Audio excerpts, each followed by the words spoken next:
ঘোরাঘুরি করতে কার না ভালো লাগে। তাই তো আমরা এবারে প্রথমবারের মতন সিলেট ট্যুর দেওয়ার জন্য সবাই প্রস্তুত।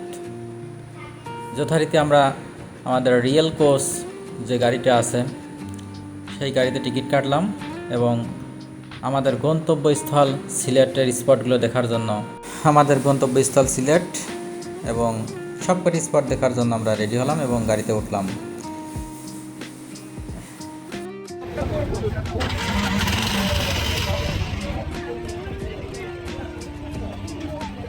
ঠিক যথাসময় ভোর 5টার সময় আমরা সিলেট হুমায়ুন চত্বরে এসে পৌঁছালাম। এখানে আশেপাশে একটা হোটেল খোঁজার জন্য আমরা একটু কাছে গিয়ে দেখলাম এবং যাই হোক আমরা মাঝারি মানের একটা হোটেল বেছে নিলাম এবং সেখানে থাকার সিদ্ধান্ত নিলাম রাতটুকু। এরপর আমরা আমাদের রুমের দিকে প্রবেশ করলাম। আর যথারীতি রুমটা ভালোই ছিল, মাঝারি মানের আর কি। সেই হিসেবে সব দিক থেকেই পারফেক্ট মনে হয়েছে মনের কাছে। রুমের সাথে একটা উইন্ডো ছিল যেটা দিয়ে শহরকে সুন্দরভাবে উপভোগ করা যাচ্ছিল, খুবই চমৎকার। যাই হোক আমরা সকালে ফ্রেশ হয়ে হুমায়ুন চত্বর অর্থাৎ শহরে একটা স্কোয়ার রেস্টুরেন্ট, সেখানে আমরা ব্রেকফাস্ট করার জন্য এই রেস্টুরেন্টকে বেছে নিই এবং সেখানে আমরা আমাদের সকালের নাস্তা শেষ করি এবং এখানেই এই হুমায়ুন চত্বর থেকে আমরা জাফলং যাওয়ার উদ্দেশ্যে সিএনজি ড্রাইভারদের সাথে কথা বলি। এখান থেকে একটা কথা বলি, এখান থেকে জাফলংয়ের দূরত্ব 60 কিলোমিটার।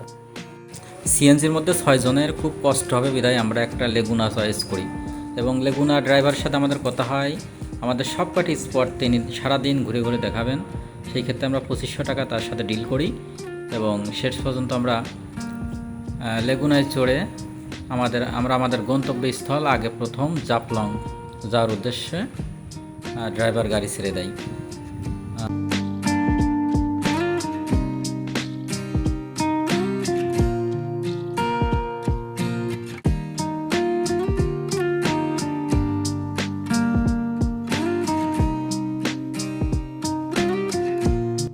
এভাবেই আমরা আমাদের গন্তব্যস্থল জাফলং যাওয়ার উদ্দেশ্যে আশেপাশের যে চায়ের বাগানগুলো ছিল সেগুলো খুব চমৎকারভাবে আমরা উপভোগ করতে লাগলাম। দেখেন খুব চমৎকার টিলা বাই টিলা সাজানো গোছানো একটা সুন্দর চায়ের বাগান এবং আশেপাশে আরও চমৎকার চমৎকার দৃশ্য ছিল যা চোখ জোড়ানোর মতো, গাছপালা, এগুলো আমরা উপভোগ করলাম। শেষ পর্যন্ত আমরা জাফলং এসে পৌঁছালাম এবং এখানে প্রচুর দর্শনার্থী। আমরা যেহেতু সকাল সকাল এসেছিলাম তারপরেও অনেক দর্শনার্থী এখানে এসে আগেই পৌঁছেছে, সেই হিসেবে আমরাও তাদের সাথে অ্যাড হলাম। দেখেন চমৎকার দৃশ্য, দেখেন চমৎকার। এই যে এখানে কিন্তু আমাদের দাদাবাবুদের দেশ ইন্ডিয়া, পার্শ্ববর্তী দেশ, এবং চারপাশটা দেখেন চমৎকার লাগছে, কিন্তু অসাধারণ একটা ভিউ। আর এই যে জাফলং 0 পয়েন্ট, এখানে আমরা কিছু সময় সেলফি তুললাম, ছবি তুললাম এবং ওই যে দেখা যাচ্ছে ওখানে আমরা এই যে সিঁড়ি বেয়ে এই সিঁড়ি থেকে দিয়েই নেমে আমরা ওখানে কিন্তু যাব, অনেক দূর, কিন্তু তারপরে আমরা শেষ পর্যন্ত গিয়ে দেখব। আমাদের সাথে এসেছে আফরোজা আপা এবং মতিউর ভাই এবং তার মেয়ে তানহা এবং ছোট বোন নূর এবং আমার মেয়ে হুমায়রা, আমার ওয়াইফ। সবাই আমরা এখন নিচে চলে আসছি। নিচে প্রচণ্ড গরম লাগছিল। আর এই যে দেখেন ওই যে এখানে একটা জিনিস দেখাই, এই যে এটা ইন্ডিয়া আর বাংলাদেশ, এই যে ইন্ডিয়ার বর্ডার এবং এই যে বাংলাদেশ পাশাপাশি, এখানে বর্ডার এলাকা, এখানে বাংলাদেশিদের এই পাশে প্রবেশ নিষেধ এবং ইন্ডিয়ারদের এই পাশে প্রবেশ নিষেধ। আর এখানে আছে ইন্ডিয়ার মধ্যে এই যে ঝুলন্ত সেতু। আর আপনাদের উদ্দেশ্যে একটা কথা বলেই, আপনারা এখানে আসলে অবশ্যই বর্ষা মৌসুমে আসবেন, কারণ এখন পানি নেই। পানি আসলে এখানে পানি যখন বয়ে যায় তখন চমৎকার লাগে এবং খুব ভালো লাগে। এই জন্য বর্ষা মৌসুমে এলেই আপনারা ভালো ফিল করতে পারবেন।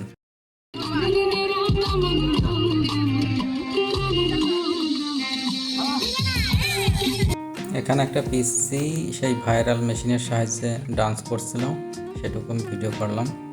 সব কিছু শেষ করে আমরা আবার এই পাথরের উপর দিয়ে হাঁটতে হাঁটতে চারদিকে আমরা অনেক সময় কাটাচ্ছিলাম, প্রায় 1.5-2 ঘন্টা সময় কাটিয়ে আস্তে আস্তে আমরা আবার আমাদের সেই উপরের দিকে যাত্রা শুরু করলাম। সে সিঁড়ি বেয়ে আবার আমরা উপরের দিকে যাত্রা শুরু করলাম। এখানে দেখেন আমাদের যে সিকিউরিটি দেওয়ার জন্য আমাদের পুলিশ ভাইয়েরা তাদের কাজে নিয়োজিত আসছিল। কোন ধরনের চক্র, কোনো অপ্রীতিকর ঘটনা ঘটলে তারা ভালো প্রোটেকশন দিচ্ছে। এখানে সিমেন্ট দিয়ে তৈরি এক চাচা খুব সুন্দর করে লাভ বানিয়ে, এবং সেই লাভে আপনি যাকে পছন্দ করেন তার নাম খুব সুন্দর করে আর্ট করে দেয়। এটা খুবই ভালো লাগছিল আমাকে, এই জন্য আমি একটা নিই। এটা 200 টাকা রেখেছিল চাচা। এখানে সব কিছু দেখা শেষ করার পর আমরা আবার আমাদের নতুন গন্তব্যস্থলে দিকে যাত্রা শুরু করলাম। এবার আমাদের নতুন গন্তব্যস্থল হচ্ছে শ্রীপুর চা বাগান। আমরা শ্রীপুর চা বাগান ওখানে গিয়ে আবার স্টে করব। শেষমেশ আমরা শ্রীপুর চা বাগানে নামলাম এবং চায়ের বাগান এর সৌন্দর্য উপভোগ করলাম এবং এখানে ছবি তুললাম, সব কিছু দেখলাম। এই যে দেখেন অনেকে এখানে আসছিল, বেশ ভালোই লাগলো। যেহেতু চা বাগান বড় না, মানে চা বাগান বলছি, চা গাছ বড় না, বড় হলে ঝাপটি হলে আরও সুন্দর লাগতো।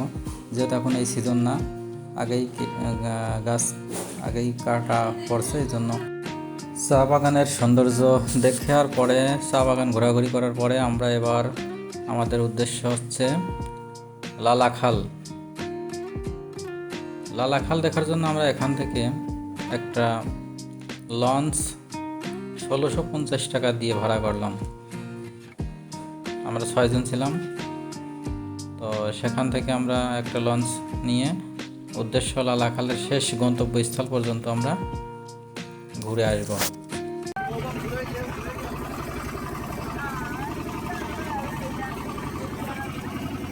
এখানে দেখছেন এই লালাখালের মাঝে একটা ছোট্টখাটো দ্বীপ, আর এই দ্বীপে একটা দোকান আছে। এই দোকানে আপনি যা নিতে চাইবেন দ্বিগুণ দাম, অর্থাৎ চিপস 10 টাকা, চিপ 20 টাকা, এবং 10 টাকা 5 টাকা ললিপপ 10 টাকা, চা 5 টাকা, চা 10 টাকা, এরকম আর কি।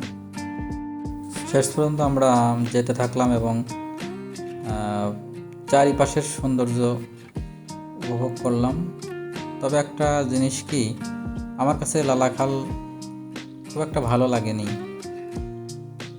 খাল দেখে আমি কি উপকার পেলাম আমি নিজেও বুঝতে পারছি না, কারণ আমাদের পাশে যে নদী, এই জন্য এই খাল দেখে আমার খুব একটা ভালো লাগেনি এবং আমি এটাতে আকৃষ্ট হতে পারি নাই। তারপরেও লালাখাল নাম ছিল লালাখাল, সেই লালাখাল কি লালাখাল এটা দেখার জন্যই কিন্তু আসলে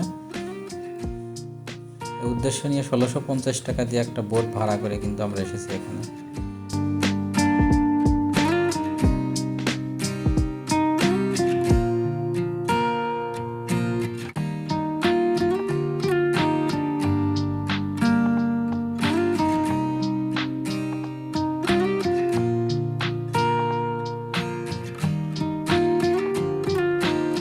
শেষ পর্যন্ত আমরা সেই লালাখালের লাস্ট গন্তব্যস্থল পর্যন্ত পৌঁছে গেলাম। তো এখানে এসে যা দেখলাম, এই যে উপরের থেকে নিচে নামছে যারা, ভাবলাম কি উপরে আছে। তো আমরাও নেমে এখানে এসে দেখি এখানেও একটা ছোটোখাটো একটা চায়ের বাগান। তো এটাই দেখার ছিল। এখানেও কিছু সময় অপেক্ষা করলাম এবং কিছু ছবি তুললাম। এখানে দেখেন একটা চমৎকার একটা কি ফুল, নাম জানি না, তবে এই লালাখালের 2 পাশ দিয়ে এই প্রচুর ফুল, খুব চমৎকার লাগছিল এই ফুলগুলো। এখানেও দূর থেকে অনেক দর্শনার্থী আসছিল, যারা এখানে দেখলাম দল বেঁধে গান গাচ্ছিল।